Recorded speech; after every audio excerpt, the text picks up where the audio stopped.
King. We are live on ABC's KMET 1490 AM.com. Your number one spot right here for news and talk on the West Coast. I thank everyone for tuning in this morning. On the telephone line, I welcome to the program legendary drummer, vocalist of America's band, Grand Funk Railroad. We welcome in Don Brewer. Don, Brian C., honored to have you this morning. Hey, Brian, how you guys doing? Everything's going well. Thank you so much for your time this morning. I want to start at the beginning, Don. Growing up in Michigan, you had many music influences from Motown to rhythm and blues. Even Elvis appealed to you. What specifically attracted you to the drums? Well, it was. I remember sitting in the high school gymnasium at lunchtime, and there would be a local band.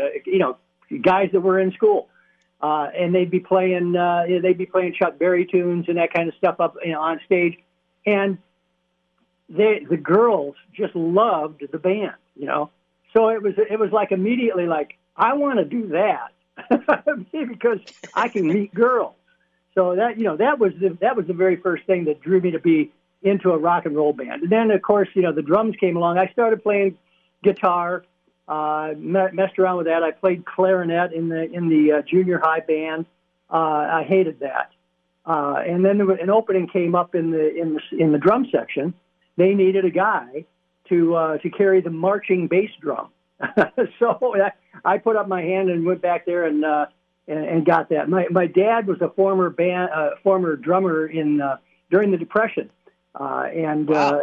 So when he heard I was going to play drums, he was totally into it. We went out and got a used set of Slingerland Radio King drums, and we'd sit in the basement and we'd listen to records and he'd show me what the drummer was doing.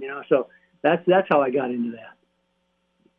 And also, your mom had musical talents as well, no? She was a dancer. Yeah, your mom? She was big into dance. And actually my sister, she coached my sister and kind of pushed her into starting her own dance studio, and then she saved up money with her own dance studio in the house, and eventually went to Broadway, and she was on Broadway for probably 20 years. So we were definitely an entertainment family. Very interesting. Now, Don, you are considered a drummer known to have pure drumming power. Now, I want to ask you, is that an ability that you had naturally, or did it take training to develop that power and stamina? Oh, it takes training like anything else, and I'm still at it today. Even this pandemic has been murder because right. Going without playing. So I've been rehearsing every day. Not drastically rehearsing, but probably a half hour to an hour every day, and keeping the chops up and keeping the fills up And yeah, it's a very physical thing. I walk 4 miles a day. I go to the gym. It's a very physical drain, especially when you're a singing drummer and you're singing and playing, and all you have to work on your wind and your breathing and all that kind of stuff. So it is a task, but it takes work like anything else. Man, and now it seems like you were really destined to be an entertainer, because at age 12, reading your career, your biography, at age 12 is where you began your first group, right, called the Red Devils. The Red Devils, yeah. Again, it was like in the high school gymnasium at lunchtime, and they would have, whoever wanted to go up there and play. So we put together a little trio. I was playing guitar. We had a drummer that only had a cymbal and a snare drum, and a trumpet player, of all things. And we learned Peter Gunn, and we would play Peter Gunn at lunchtime. That was my first band. And then after the Red Devils came the Jazz Masters in '66. Can you talk a little bit about the Jazz Masters? Yeah, we put that band together again out of guys I knew from school, Al Pippins and Herman Jackson and Bob Caldwell. Bob actually was the younger brother of the very first band I remember seeing. His older brother was a guitar player and played in the band, the band I told you about that was playing in the gymnasium that inspired me to be a musician, a rock musician. So Bob played and sang with us, And we put the band together in my basement. Again, my folks were open to that. The same in the same room that my sister had her dance studio, actually. So we put that together, and we started playing. We started playing local sock hops, and eventually we spread out and played all over the state of Michigan. And we actually caught the attention of a local DJ, Terry Knight. And he actually came to us and wanted us to start a new band with him, and that band became the Pack, and Terry Knight and the Pack, and eventually that band became Grand Funk Railroad. Amazing. And you had a long mentioning Terry Knight. The band had a long history with Terry Knight. With Terry Knight and the Packs, that's when you really started building momentum. You even had a hit song titled "I," correct? I Who Have Nothing. It was the cover of the Ben E. King song, I Who Have Nothing. And it got regional airplay. Back then, you didn't have to go for national recognition. You could just go for local and then statewide. And then if you could get 2 or 3 other states involved, then you were regional. So it was a regional hit. It spread out to New York, Ohio, Pennsylvania. And so we were able to play all of those states. We actually played as Terry Knight and the Pack in all of those different states. And then talk a little bit how Don Farner came into the band and how Mark. You guys met. Mark Farner, yeah. Mark came into the Pack, and Terry Knight and the Pack. He came in first to replace our guitar player, I think it was Kurt Johnson. And I had known Mark, from playing in Battle of the Bands around at local drive-ins. We would have these Battle of the Bands, and Mark had a band called, what was it, the Renegades or something like that. No, the Derelicts. He had a band called the Derelicts. And so I knew Mark from that. But we needed a guitar player, so we brought Mark in to replace Kurt Johnson as guitar player. And then eventually, he left, and Kurt came back, and then Herman Jackson, our bass player, was drafted, and so he went into the Army, and Mark came back into the Pack and played bass for us for a while, and then it actually turned out that Herman didn't have to go; he broke his leg. So he didn't have to go into the Army, and Mark felt bad about taking his gig, so he gave up that gig, and Herman came back into the band. But that's how I knew Mark, and then eventually when Terry Knight left, Terry Knight in the Pack as our singer, we brought Mark back in. Mark became our singer, so he was kind of a versatile guy, Right, and Mark became the front man of the group, right? He became the front man of the group, and then we had renamed ourselves the Fabulous Pack, and when that band kind of went kaput, it just wasn't functioning anymore. We had some crooked managers, and they took all of our equipment, and it was just a mess, and we needed to start a new band. Terry had gone off to New York to become an A&R guy for Capitol. I don't know how he got that job, but he was quite a con man. So he conned his way into that job. I contacted Terry and said, we were looking to put together a new band. And he got back to me. He said, well, trios are happening. Jimi Hendrix and Cream and Blue Cheer. So, I talked to Mark and we decided, okay, well, let's put together a trio. And we enlisted Mel Shocker from Question Mark and the Mysterians. Mel was the replacement bass player in Question Mark. And he was a friend of ours. We knew him from school. And, Mark, I think, actually went to school with him for a while. So we drafted Mel to come in, and we put together, Grand Funk Railroad. that was it. Yeah, it's amazing. And the story goes, it was really yourself and Mark Farner who was, who made the machine.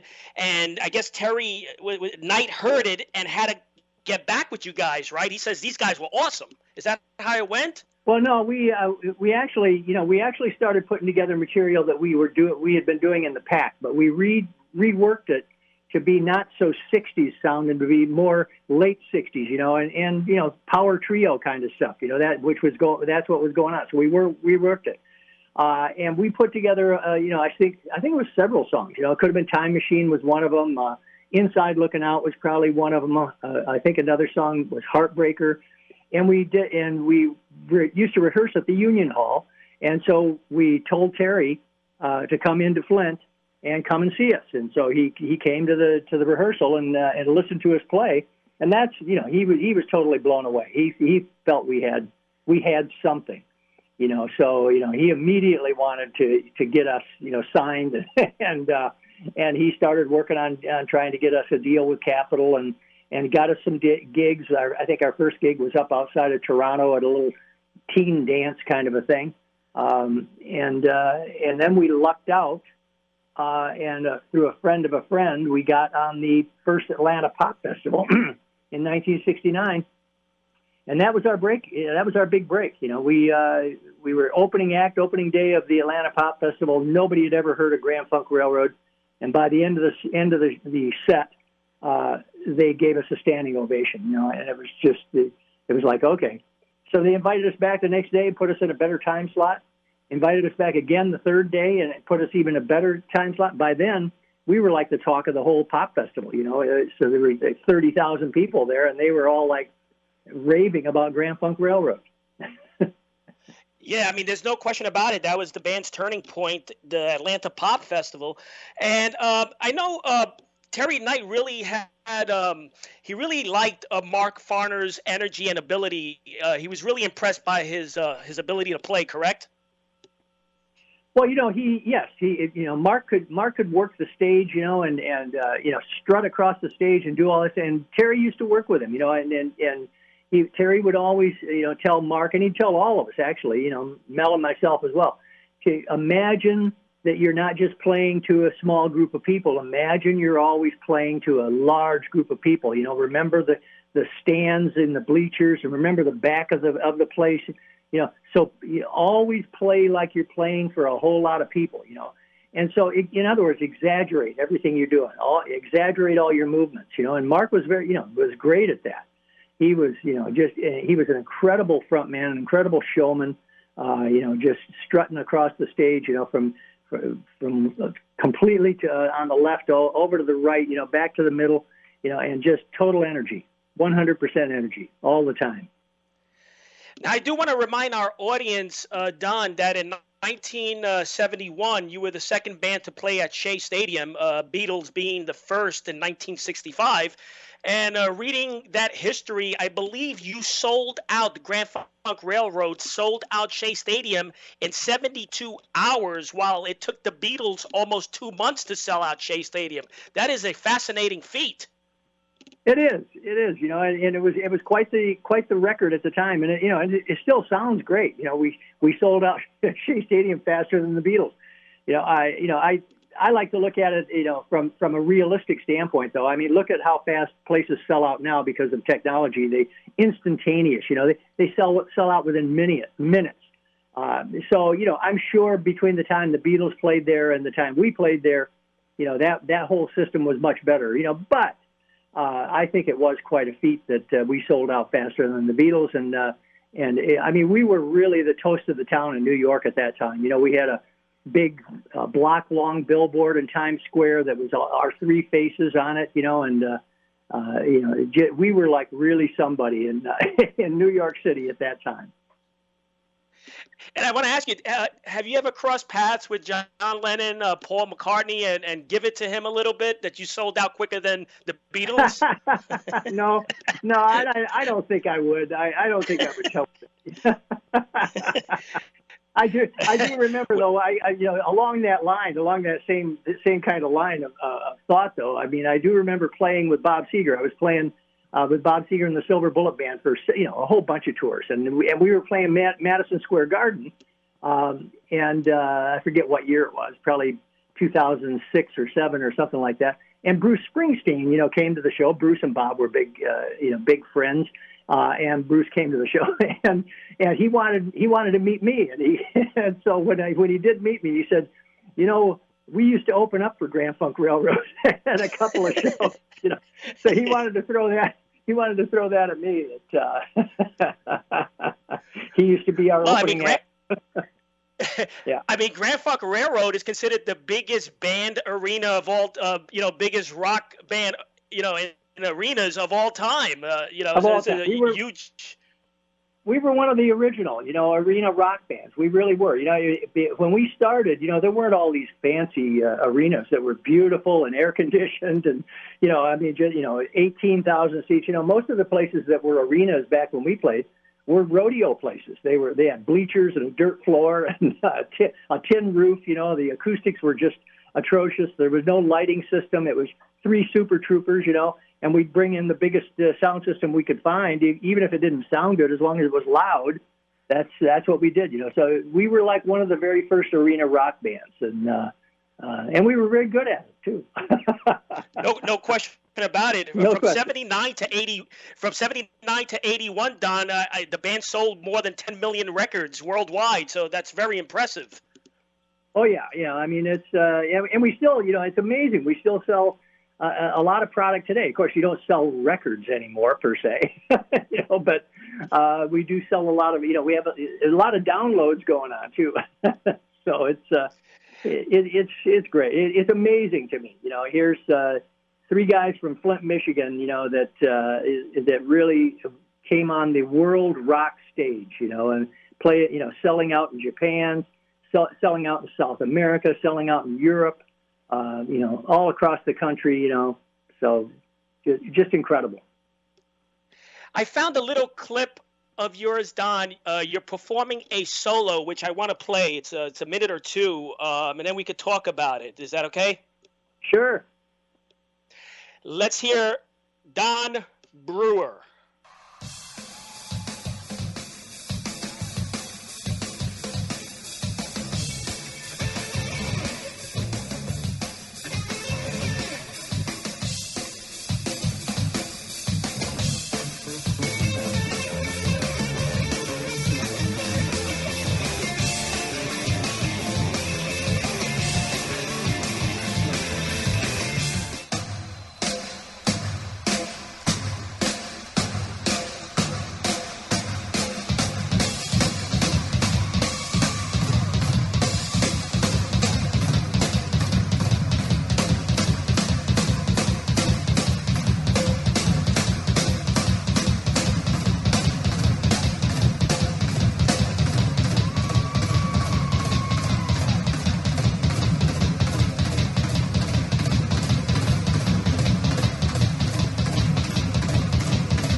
That's amazing stuff, Don. You were about 25, 26 years old, 1974 T.N.U.C. Do you remember that? I'm working up a sweat just listening to it. That's amazing stuff. What and you energy? did that. I believe you did that with a standard drum kit.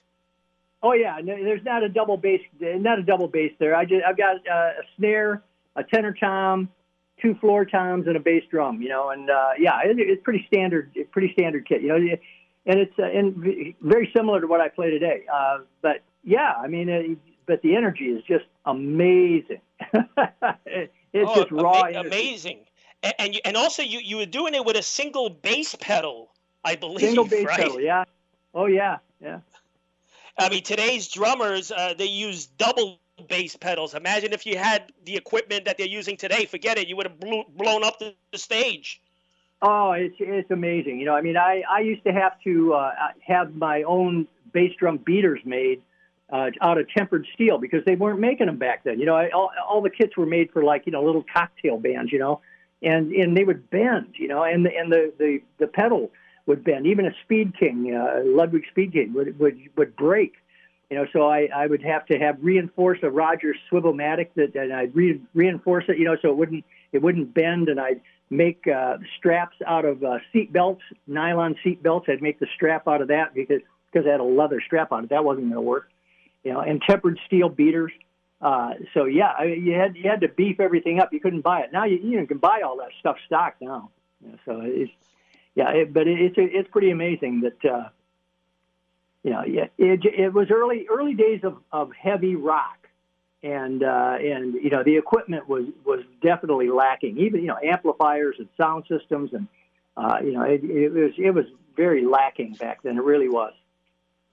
No doubt about it. And I have a few minutes left. I want to go over with you a few of your classic hits, the band's classic hits. Talk a little bit about "I'm Your Captain," Closer to Home, released in 1970. Big hit for you. How was that created? We used to rehearse. I think I told you before. We used to rehearse at the Union Hall in Flint, Michigan, and right. We at that time we were signed to Capitol to do two records, 2 albums, and 2 tours every year. So we'd go into the studio and start rehearsing, or into the Union Hall start rehearsing. We didn't spend a lot of time recording. We would only spend a few days recording. It was too expensive, and the record company wouldn't pay for it. So we did a lot of rehearsing, and we used to rehearse at the Union Hall, and we worked on this song. Mark came in with the "I'm Your Captain" part of the song. Da-da-da-da-da-da, everybody listen to me and return me. He had all of that kind of stuff down. And so we put that part of the song together, and we'd always, as we were rehearsing the song, we'd get to the end of that and we wouldn't know what to do. It's just kind of like that. There's not, do we end it there? It just didn't feel right, to end it there. So I remember at the time, MacArthur's Park was out, and some of the rock artists were experimenting with having violins and orchestras on it, So, we came up with the idea. Well, let's have somebody do some string arrangements. We just need to lay a bed down, for it. And so one day we fell into this group, this two chord jam that actually later became the "I'm Your Captain" part, or I'm getting closer to you, to my home part. And we fell into that 2-part group, and we kind of expanded it. Mark came up with the lyric, "I'm getting closer to my home," which was just beautiful. And, that we put the song together that way, and we really didn't, even at that time, we didn't know what we were going to do with it. We told Terry, who was our, manager producer, that this is what we wanted to do. And so he was totally all over it. He said, "Yeah, I know this guy in Cleveland that can write the charts, and we can bring in some of the guys from the Cleveland Philharmonic and put it on." So we went into the studio in Cleveland, recorded the track without knowing what it was going to be later. And then, Terry brought the guys in and put the strings on, had the charts done. And it was just awesome when it was finished. It was truly awesome. That's the way we put that together. It's a beautiful song. It will live for generations. There's no doubt about it. Now, we're an American band, 1973. This was, I believe, Grand Funk's #1 hit, and it brought you guys a wider audience and really established the band as bona fide pop stars, right? Yes, and we were coming out of really a dark time for the band. We had split from Terry Knight. Terry Knight had taken all of our money, and we were in contractual disputes with him. And he was suing every city we were playing in. It was just a real bad time, as well as radio was changing from being FM underground, which we were like a big FM underground band. Grand Funk was an album-oriented radio band. They would play closer to home. They would play Inside Looking Out. It didn't matter if it was 10 minutes long, 11 minutes, whatever. But radio was changing at that same time, and you had to come up with 3-minute hits. It had to be hit records. That's all they would play. So that was what we set out to do. We were flying into these towns, going from town to town, and the thought came to my mind: we're coming to your town. We'll help you party it down. And I wrote the song around that line, really. And I started diddling around on the 3 guitar chords I know on a guitar, and came up with that progression, and then started putting together stories about what was happening on the road. Up all night with Freddie King playing poker. Up all night with Freddie King, I got to tell you, poker's his thing. 4 Young Chiquitas in Omaha, and Sweet Sweet Connie in Little Rock. Put all the little stories together. And I really didn't have a tag for it until one day I'm rehearsing it, and it sounded good when I sang, "We're an American band." We're coming to your town. We'll help you party it down. We're an American band. Oh God, it sounded great to sing that. And that's kind of where it came from. And I wasn't trying to wave the flag. I wasn't trying to make a patriotic song. It's just like that. It just sounded good to sing that. Amazing stuff. I have a few seconds left. The website is grandfunkrailroad.com. What do you have going on, Don? Oh, we are busy this year. I can't say it's the end of the pandemic, but the pandemic is definitely kind of getting on the back burner, and everybody's getting back out there. And we have had shows booked. We've had 30 shows there that were booked back in 2019 for 2020. We had to cancel all of that stuff. We only got about 5 shows into it. And so we kept moving them back. And so we've got 30 shows now to play, and we're going to do them between July and December of this year. So, and we're taking the shows for next year as well. So we're going to be busy. Well, we'll be watching. I appreciate your time. It was an honor, and keep up the fantastic work, Don. Well, thank you, Brian. I appreciate it.